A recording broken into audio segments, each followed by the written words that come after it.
할렐루야, 주님을 찬양합니다. 오늘 주신 하나님의 말씀 구약성경 이사야 40장 1절부터 5절 말씀입니다.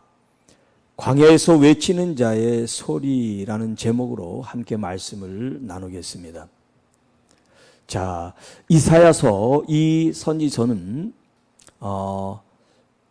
다른 선지서 예언서의 말씀보다 이제 가장 그 내용이 많은 장을 갖고 있습니다. 전체가 66장이니까요. 자, 이 66장을 학자들은 이제 전반부, 후반부, 중반부, 후반부 이렇게 세 수로 구분을 합니다. 그래서 1장부터 35장까지 그걸 이제 첫 번째 제1부 혹은 전반부, 그리고 중반부는 36장부터 39장, 거기까지가 이제 제2부 혹은 중반부라고 그렇게 하고요. 오늘 우리가 읽은 이 40장부터 이제 66장, 이걸 이제 제3부 이사야서 혹은 이제 후반부 이렇게 이제 얘기를 합니다. 자, 이제 그 쓰여진 연대가 좀 다르기 때문에 그렇고요. 또 그 메시지의 중심 메시지가 좀 다르기 때문에 그렇습니다. 우리가 지난 시간까지 이제 1장부터 39장까지는 이스라엘 백성들에게 뿐만 아니라 그 주변 열국들에 대한 하나님의 이 예언의 말씀이 주어졌어요. 주로 하나님의 심판에 대한 이야기가 많죠. 그리고 그 심판에 따른 형벌들. 자, 그런데 이 40장 이후 마지막 66장까지는 시대적으로 지금 이 이사야 39장까지의 시기는 아직 지금 이 남쪽 유다가 멸망을 받기 전이에요. 그런데 이 40장 이후의 이야기는 어느 때냐면 이미 이 남유다가 바벨론에서 멸망을 당하고, 그리고 그 왕족들, 귀족들이, 백성들이 포로로 잡혀가가지고 지금 바벨론에서 70년이라고 하는 그 하나님의 형벌의 기간을 채운 때를 이제 이 40장 배경으로 삼고 있습니다. 그러니까 39장과 이 40장 사이에는 시대적인 이제 그런 어떤 공간, 공백이 갭이 있는 거죠. 히스기야가 이스라엘의 마지막 왕이 아니거든요. 그런데 히스기야에서부터 이제 마지막 왕을 다 지나고 이스라엘이 다 이제 멸망되고 없어져 버리고, 그리고 그 왕족과 귀족과 백성들이 포로로 잡혀가서 70년을 살고 그들이 귀환을 하는 그런 이야기가 이제 이 40장부터 있다는 거죠. 그러니까 메시지를 듣는 사람이 지금 그 삶의 자리라 그럴까, 그들의 환경이 다른 거예요. 그 전에 이사야는 그들이 하나님의 멸망을 받기 전에 돌아오라고 이제 하나님의 경고를 메시지로 했다면, 40장 이후는 이미 하나님의 그 경고가 이제 지나서 하나님의 심판이 임하고, 그 심판의 결과로 그 형벌로 그들이 포로로 잡혀갔다가 이제 하나님께서 그들을 회복시키는 소망의 메시지를 이 이사야를 통해서 주면서 그들을 다시 고국으로 돌아오게 하는 그런 말씀이 이제 후반부 말씀이다 하는 전제를 가지고 이 40장 1절부터 5절 말씀을 함께 나눕니다. 자, 너희의 하나님이 이르시되, 너희의 하나님. 자, 이 너희의 하나님은 우리의 하나님이 될 수 있죠. 이제 가리키는 사람에 따라 이제 이 지칭하는 바가 다르는 거니까 하나님은 하나님인데, 지금 이 메시지를 가진 사람에게 지금 얘기를 하기를, 그 상대방 메시지를 듣는 사람에게 지금 하나님이 누구냐면 너희의 하나님이 지금 말씀하신다. 너희의 하나님. 그 너희 하나님은 무슨 말씀을 하시냐면 너희는 위로하라. 이 너희는 누구냐면 바로 이 하나님의 선지자들을 말하는 거예요. 하나님의 종들을 말하는 거예요. 하나님의 보내심을 받은 사람들. 이 보내심을 받은 사람들은 자기 마음대로 메시지를 생산해서 그것을 사람들에게 전하는 사람들이 아니라 너희의 하나님, 그 하나님의 종으로서 하나님의 보내심을 받은 사역자로서 하나님의 주신 메시지, 그 말씀을 근거로 사람들에게 전하라 하는 그런 이제 의미가 있는 거예요. 자, 그런데 그들이 어떤 말씀을 이제 메시지를 가지고 전해놨냐? 그 첫 번째가 뭐냐면 위로하라는 거예요. 위로하라. 누구를 위로하냐면 내 백성을 위로하라. 내 백성은 누구예요? 하나님의 백성이에요. 하나님의 백성. 하나님께서 내 백성이라고 이렇게 말씀하실 때, 또 내 백성이 아니다라고 말씀하실 때, 그 어떤 그 상황이 있어요. 아모스라고 하는 선지자를 통해서 하나님께서 이스라엘 백성들에게 말씀하실 때는 로암미, 그 고멜이 자식을 낳았는데 그 자식 이름을 로암미라고 이렇게 이름을 줬어요. 그게 뭐냐면 내 백성이 아니다라는 히브리 뜻이에요. 내 백성이 아니다. 그들이 패역하고 말씀을 거역하고 우상 숭배라고 하나님을 경시 여기는 그 백성들에 대해서 차마 하나님이 내 백성들이라고 말할 수 없을 정도가 됐다는 거죠. 그래서 태어난 아이의 이름을 로암미라고 해서 그들은 내 백성이 아니다. 이런 메시지를 주게 하셨단 말이에요. 그러니까 하나님께서 내 백성이 아니다라고 하는 말씀을 주신다는 것은 그들에게 아직 희망이 있는 거죠. 왜? 경고의 말씀을 주시는 거니까. 왜냐하면 경고하는 것도 기회가 있는 거란 말이에요. 그런데 이제 그 기회를 다 잃어버리면 경고 없이 이제 하나님의 심판이 임하는 거니까. 여러분, 경고를 들을 때가 기회가 있다는 거니까요. 아직도 희망이 있는 거죠. 자, 그렇게 하나님의 심판이 이제 지나갔습니다. 그리고 하나님께서 그 이스라엘 백성들을 다시 이제 고국으로 돌아오게 하는데 하나님께서 그들을 향하여 말씀하시기를 내 백성이라 라고 말씀하셨다는 거예요. 내 백성. 그들을 징계하고 심판하시는 그 하나님이 그 백성을 버리신 게 아니에요. 이미 그 이전에 그런 하나님의 심판으로 포로가 돼 잡혀가기 전에 70년이 지나서 그들이 다시 올 것이라고 하나님이 예언하셨기 때문에 하나님의 그 계획과 섭리 가운데 이스라엘 백성들이 지금 흘러가는 거죠. 갑자기 하나님께서 마음을 돌이켜가지고 그들을 사랑해서 내 백성이다 그렇게 말씀하시는 게 아니라는 거예요. 내 백성을 위로하라. 근데 이 위로도 때가 있어요. 아무 때나 위로하는 게 아니라 진심으로 내 잘못을 뉘우치고 회개하고 반성하고 자성하고 돌이키고 변화를 일으켜서 왜 민족이 멸망을 당하고 그들이 이렇게 이방 땅에 와가지고 포로 생활을 해야 되고 나라 없는 서름 그런 것들을 겪어야 되는지를 되돌아보면서 무엇이 잘못됐는지, 어디서부터 잘못됐는지, 무엇이 회복되어야 되는지, 무엇이 중요한지를 그들이 깨닫게 됐다는 거예요. 그래서 우리 이제 복음서에 있는 그 회당 있죠. 시나고그가 생긴 게 바로 이때 생긴 거예요. 포로 이방 나라에 가서 포로 생활할 때.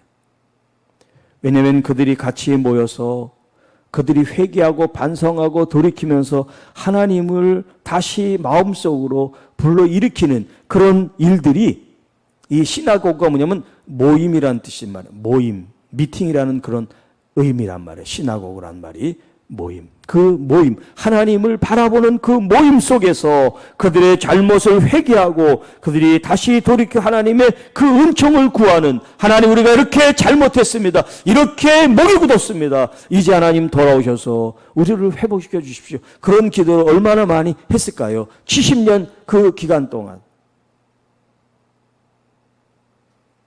때가 되어 하나님은 그들에게 참된 위로를 하나님의 종들을 통해서 선지자를 통해서 메시지를 전하고 있습니다. 내 백성을 위로하라. 내 백성을 위로하라. 여러분 이렇게 위로하라 이렇게 중복이 되죠. 두 번 반복하고 중복하는 거 뭐냐면 그만큼 중요하다는 거고 그만큼 하나님이 강조를 하고 있다는 거예요. 자, 너희는 예루살렘의 마음에 닿도록 말하며 그것에게 외쳐라. 이 예루살렘의 마음에 닿도록이라는 뭐냐면 예루살렘의 거민들을 말하는 거예요. 예루살렘 사람들, 이스라엘 사람들, 유다 사람들. 그 예루살렘 사람들의 마음에 닿도록. 그냥 위로가 어때요? 여러분 그냥 빈말로 하는 말뿐인 위로가 될 수 없죠. 정말 위로는 그 사람이 그 말을 듣고 감흥이 되고 감동이 되고 뭔가 힘이 되고 의지가 될 때 위로죠. 나는 위로한다고 했어. 그런데 상대방은 그걸 위로로 전혀 느껴지지 않으면 그건 위로를 한 게 아니죠. 그럼 나는 위로한다고 하지 않았지만 무언가가 말이든 행동이 그 사람에게 큰 힘이 되고 위안이 되고 뭔가 그런 뭉클한 뭔가를 줬다면 나는 위로를 그 사람에게 준 거가 되는 거겠죠. 그래서 예루살렘의 이 거민들의 마음에 닿도록이라는 건 뭡니까? 그 사람들이 정말 위로를 받아들일 수 있도록 진실한 마음을 가지고 하나님의 정말 부르심을 받은 그런 마음가짐을 가지고 정성스럽게 간절히 그들의 아픔과 상처를 보듬어주고 이해해주고 공감해주고 지지해주고 격려해주고 따뜻하게 함으로 그 마음에 닿도록 말해줘라. 자, 어떤 말을 해주느냐? 그 다음 말씀이에요. 그 노역의 때가 끝났고. 자, 이스라엘 백성들이 왜 하나님을 부르짖고 하나님을 찾았습니까? 예루살렘 그 이집트 그 애굽 땅에서 고역이 너무나 힘들어서 자유롭게 살지 못하고 종살이를 하는 그들의 삶이 너무나 고단하고 힘들어서 신음소리, 그 아픔의 소리를 하나님께 듣고 모세로 하여금 출애굽을 시켰잖아요. 자, 여기 지금 70년이 말이 70년이지 세대, 제너레이션, 세대가 바뀌었어요. 나이 들어서 포로로 잡혀간 사람은 그 고국 땅을 밟아보지도 못하고 그 이방 땅에서 죽은 거예요. 그러면서 거기서 태어난 아이들도 있겠죠. 팔레스타인 이스라엘이 어떤지 땅도 밟아보지 않았는데 이 바벨론 땅에서 태어난 자식들도 있을 거란 말이에요. 이렇게 70년은요 세상을 바꿀 수 있는 그런 시간이 되는 거죠. 70년. 자, 그들이 그곳에 와서 힘들게 일하고 사람 취급받지 못하고 인격적인 대우를 받지 못하고 나라 없는 서름, 패배자, 열등감 그런 절망 속에서 그들이 하루하루를 1년 1년을 살았는데 언제 끝날지도 모르는 거야 그들은. 그런데 하나님의 사자들을 통해서 이제 너희들의 노역의 때가 끝났다. 이게 그들에게는 복음이겠죠. 그렇잖아요? 어떤 사람이 종살이를 하는데 이 종살이가 언제 끝날지를 몰라요. 그런데 어느 날 이제 당신이 종살이 하지 않아도 됩니다. 당신은 자유인입니다. 그렇게 말했다면 그게 복음이죠. 그리고 또 하나 더 중요한 말씀이 기다리고 있어요. 세 번째 말씀은 뭐냐면 그 죄악이 사함을 받았다. 지금 이 선지자들이 하나님께서 하러 가신 말씀 처음이 뭐냐면 내 백성을 위로하는 메시지를 받았고요. 두 번째 받은 것은 뭐냐면 그들의 노역이 끝났다는 메시지고요. 세 번째는 그들의 죄악이 사함을 받았느니라, 용서함을 받았느니라, 죄사함에 대한 메시지를 듣게 되는 거죠. 지금 이것을 하나님이 이 선지자들에게 말씀하시고 그들이 포로 가운데 지금 살아가는 그들에게 이 메시지를 전하라고 말씀을 지금 하고 계신 거예요. 어떤 사람은 노역이 끝났다는 거에 더 좋아하는 사람이 있고, 어떤 사람은 죄 사함을 받았다고 하는 것이 더 좋아하는 사람도 있고, 사람의 관점마다 다르겠지만 영적인 의미에서 노역이 끝났다는 것보다도 더 중요한 사실은 우리가 죄 사함을 받았다는 거예요. 죄 사함을 받았다. 예수 그리스도 안에서만 이루어질 수 있는 일. 이 세상에 그 어떤 누구도 할 수 없고 받을 수 없고 이룰 수 없는 일. 그게 뭐냐면 죄사함이에요. 그런데 우리는 예수 그리스도 안에서 그 죄사함을 받았다는 것. 얼마나 놀라운 일이고 감사한 일인지 모릅니다. 그의 모든 죄로 말미암아 여호와의 손에서 벌을 배나 받았느니라. 이제 그들의 죄값에 의한 형벌을 다 치렀다라고 표현하고 있어요.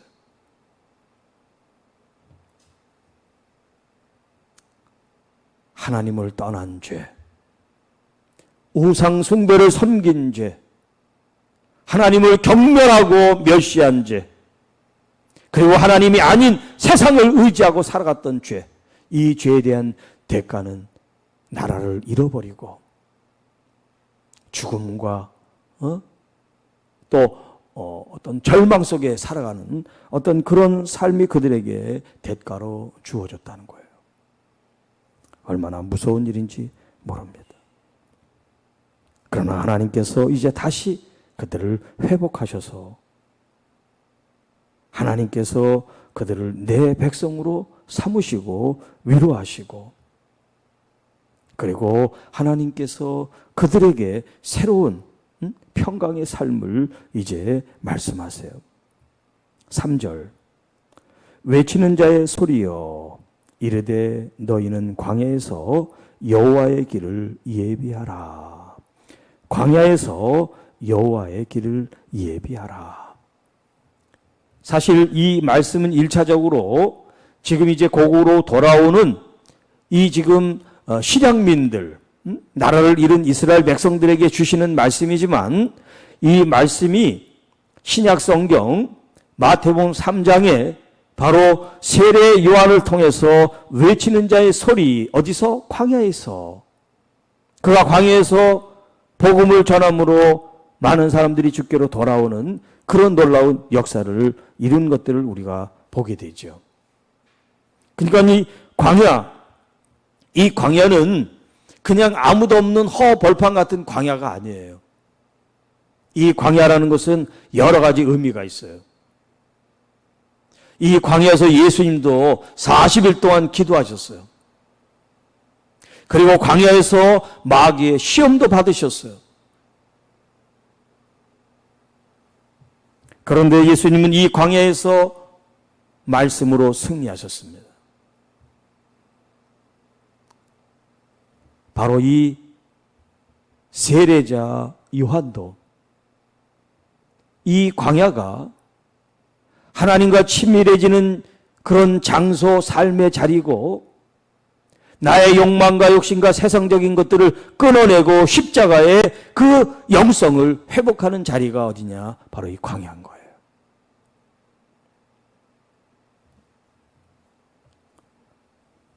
광야에서 여호와의 길을 예비하라. 주님의 마음과 뜻과 생각을 철저하게 연합하여 하나가 되는 그런 시간은 사람들이 많은 북적거리는 그런 큰 화려한 자리가 아니에요.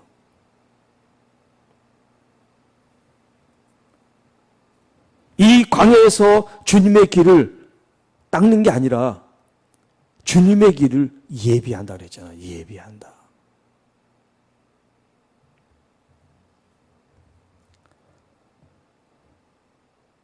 사역을 하는 가운데서도 물론 주님과 친밀해지고 주님과 함께 온전한 연합을 이룰 수 있지만, 그런 사역들이 아니라 사람들과의 어떤 그런 분주하고 잡다한 그런 일상 속이 아니라 그냥 모든 것들이 다 차단되고 오직 주님께만 나 자신을 홀로 드리는 그 시간이 필요한 거예요. 그게 바로 광야예요. 오직 주님만 바라보게 하는 그런 장소. 주님만 바라볼 수밖에 없는 환경. 그게 바로 광야예요. 주님의 길을 예비하는데 인원을 동원하고 재정을 충원하고 이런 여러 가지 이벤트를 만들고 그런 게 아니에요. 우리의 영혼이 정말 주님 한 분으로만 참 만족함을 완전히 이루는 그 상태, 그래야지 사람들이 많아도 일이 많아도 어떤 환경과 여건이 있어도 이 마음이 변치 않을 수 있는 그런 훈련된 오직 주님의 그 헌신된 그 삶을 주님은 바라고 원하시는 거예요.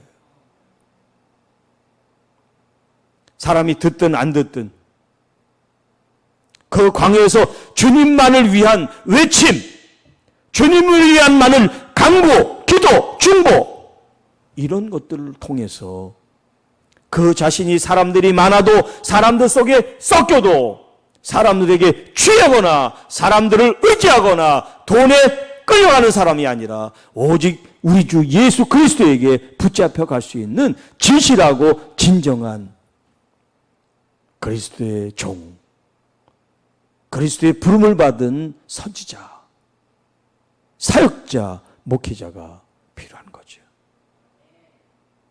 자, 외치는 자의 소리여 이르되 너희는 광야에서 여호와의 길을 예비하라. 누구의 길이요?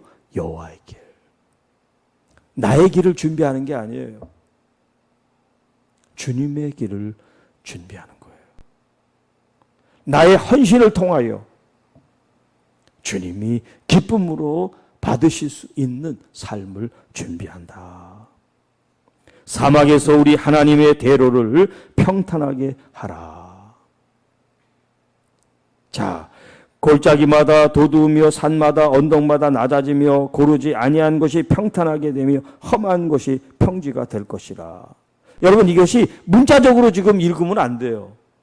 문자적으로. 지금 이 문자적으로 얘기를 하면 지금 이 사역자는 어떤 사람이냐면 도로 공사하는, 도로 포장하고 도로 건설하는 토목공사나 건축업자가 돼야 돼요. 하나님께서 하나님의 사역자를 지금 이 땅에서 도로 포장이나 하고 도로 건설이라 하는 그런 건축가 혹은 토목기사로 하나님 우리를 부르신 거 아니잖아요. 그러니까 이 말은 그런 문자적인 말이 아니에요. 영적인 의미에서. 사막은 뭐냐? 광야와 같이 이 사막과 광야에 같은 점과 다른 점이 있는데 둘 다 척박한 긴 마찬가지예요. 광야나 사막이나. 그런데 이 광야에는 그래도 사람이 살 수가 있지만 사막은 사람이 살 수가 없어요. 모래로 다 덮여있기 때문에. 그러니까 광야보다 더 험지가 사막인 거죠.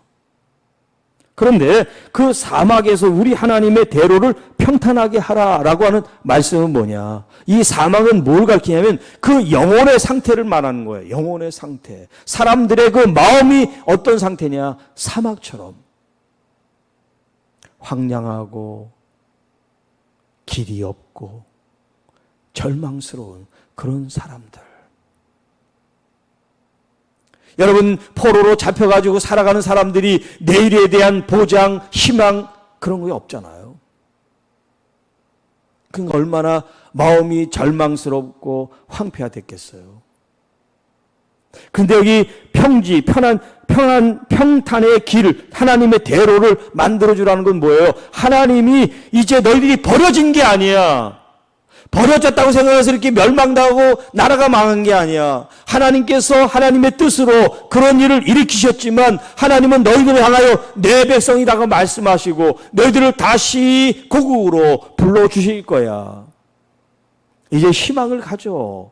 그 마음속에 심어놓은 희망이 뭐냐? 그게 하나님에 대한 대로예요.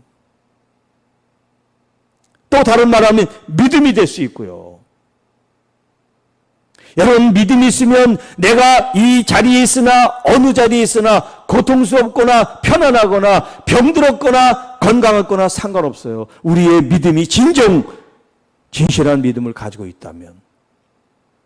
근간고국을 떠난 이 사람들에게 하나님께서는 이 선지자들을 통해서, 이 사역자들을 통해서 그들에게 믿음을 심어주기를 원하는 거죠. 하나님에 대한 빛을 선물해서 그 소망 없는 마음속에 하나님에 대한 소망을 품고 마치 하나님의 대로가 생긴 것처럼 그들을 주께 이끌라는 말이에요. 골짜기마다 돋워지고 산마다 언덕마다 낮아지고 고르지 아니하는 것이 평탄하게 되고 험한 것이 평지가 된다는 것은 뭐를 말합니까? 사람들의 마음이 평안하지 못하고 굴곡이 있잖아요. 화가 난 사람, 난폭한 사람, 비정한 사람, 이기적인 사람, 이렇게 자기 중심성이 강해서 다른 사람들을 파괴하고 다른 사람들을 해치고 상처를 입히는 사람들, 그런 사람들이 이렇게 마치 평지에서 솟구쳐 나오고 도단한 것 같은 그런 성품과 성질과 성과를 가지고 있잖아요. 그런 사람들은 어떻게 돼? 잘 만져줘서 낮춰지고, 또 자존감이 너무나 낮아졌어. 아유, 나는 아무것도 못해. 나는 실패자야. 그러니까 내가 이런 대우를 받지. 그렇게 스스로를 자포자기하고 자존감을 낮추는 그런 사람들이 있단 말이에요. 그런 사람들은 어떻게 끌어올려서 자존감이 회복되게. 그게 아니에요. 하나님은 당신을 있는 그대로 사랑하십니다.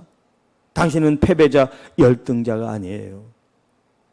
하나님은 당신을 있는 그대로 사랑하시고 축복하십니다.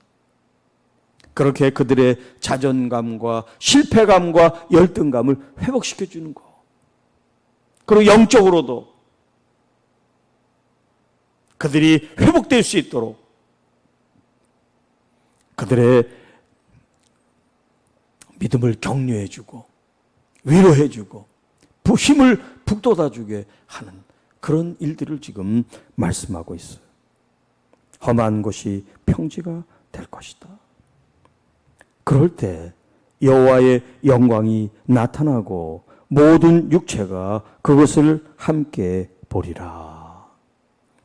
하나님의 영광이 나타난다. 여러분, 우리가 절망하고 괴로워하고 또 때로는 다른 사람들을 해치고 상처를 주고 자기 마음대로 할 때 하나님의 영광이 드러날까요? 아니잖아요. 그런 사람들이 변하여 온순해지고 겸손해지고 낮아지고 주님께 헌신할 때 하나님이 영광을 받으시겠죠. 이스라엘 백성들이 죄로 말미암아 고국을 이제 떠나서 포로 생활을 하는데, 이제 그들이 주님을 다시 나의 하나님, 우리 하나님, 그렇게 하나님을 믿고 다시 회복되어 고국으로 돌아오게 될 때 그게 하나님의 영광이 나타나는 거란 말이에요. 사랑하는 성도 여러분, 오늘 여러분들의 삶 속에서 하나님의 영광이 드러나는 믿음의 삶이 되기를 축복합니다. 하나님의 영광에 초점을 맞추세요. 나에게 초점이 맞춰지지 않고, 사람에게 초점이 맞춰지지 않고, 어떤 프로그램이나 일이나 사역에 초점이 맞춰지지 않고, 오직 살아계신 우리 하나님께 초점이 맞춰질 수 있기를 주님의 이름으로 축복합니다. 하나님의 영광. 그래서 우리가 살아가는 삶의 목적이 뭐냐? 그게 바로 하나님의 영광을 위해서, 하나님을 영화롭게 하는 것이 우리의 사명이고 우리의 부르심이고 우리의 할 일이고 우리의 삶이 된다라고 말씀할 수 있어요. 자, 그러므로 모든 육체가 그것을 함께 보리라. 이것이 다 성취되지 않았을지라도 계속해서 우리가 염원하고 기도하고 바람으로써 정말 모든 인류가, 모든 백성과 나라와 족속들이 하나님의 그 영광을 볼 수 있게 하옵소서. 이런 기도가 여러분 우리 기도에 정말 성숙한 마음의 기도가 되는 줄 압니다. 이는 여호와의 입이 말씀하셨습니다. 여호와께서 말씀하셨습니다. 이렇게도 되지만 여호와의 입이 말씀하셨습니다. 이렇게 표현하는 것은 더 강조하기 위해서 하나님의 친히 그 마치 하나님이 우리 인간처럼 입이 있는 것 같은 그런 표현을 썼는데 물론 하나님은 우리처럼 입이 안 계시죠. 귀도 안 계시고요. 없고요. 그런데 우리는 하나님의 귀를 듣고 입으로 말씀하시는 것 같다. 그런 표현은 그렇게 하나님께서 친히 우리에게 말씀하시고 또 그렇게 우리를 경청하듯이 들으신다는 걸 강조하기 위해서 표현한 것이라고 할 수가 있습니다. 사랑하는 성도 여러분, 하나님은 우리를 위로하시지 우리를 화가 나고 또 우리가 절망하고 또 원망에 빠지게 하시는 분이 아니세요. 그런데 우리가 하나님 앞에 죄를 짓고 그 죄를 회개하지 않기 때문에 하나님은 징계의 채찍을 드신단 말이에요. 이 징계의 채찍도 여러분 우리가 사랑으로 받아들이고 감사함으로 여기고 70년이 가지 않도록 빨리 회개하고 돌이키면 70년이 7년이 될 수도 있고 70일이 될 수도 있는 거예요. 하나님에 대한 참된 믿음을 가지고 광야가 됐든 사막이 됐든 어디에서든지 우리의 마음을 주님께로 맞추고 주님의 그 뜻과 성품이 나에게 흘러와 내가 어느 자리에 있든지 사람들에게 휘둘리거나 또 내가 재물이나 욕망과 욕심에 하나님의 뜻을 거스리지 않도록 이 광야의 훈련을 통하여 주님과 연합되고 하나가 되는 그런 깊은 기도의 시간 그리고 인격적인 만남의 시간이 있게 되기를 주님의 이름으로 축복합니다. 하나님 아버지 감사합니다.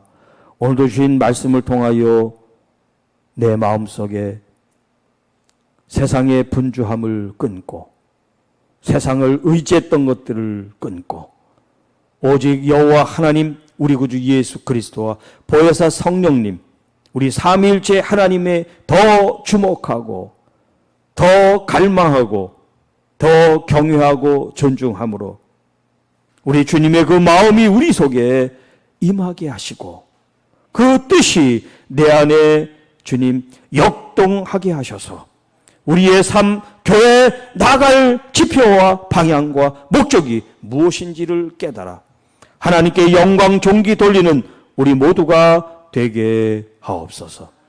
우리 주님 감사합니다. 우리 중에는 아프고 힘들고 지치고 절망하고 때로는 낮은 자존감 때문에 마음이 아픈 우리의 가족들도 있습니다.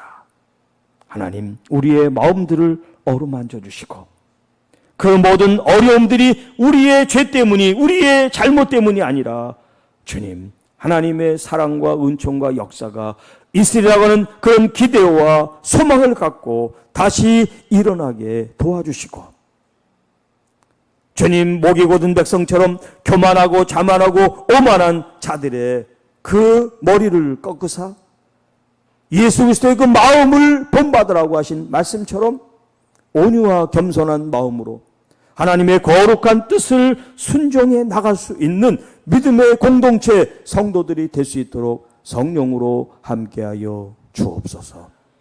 그래서 외치는 자의 소리 정말 우리 주님을 사랑하고 주님을 우리 마음속에 주님 영화롭게 항상 할 수 있는 자세와 그런 마음의 준비를 통해서 그 영광 존귀 주께만 돌릴 수 있는 우리 교회와 성도들이 되게 하옵소서.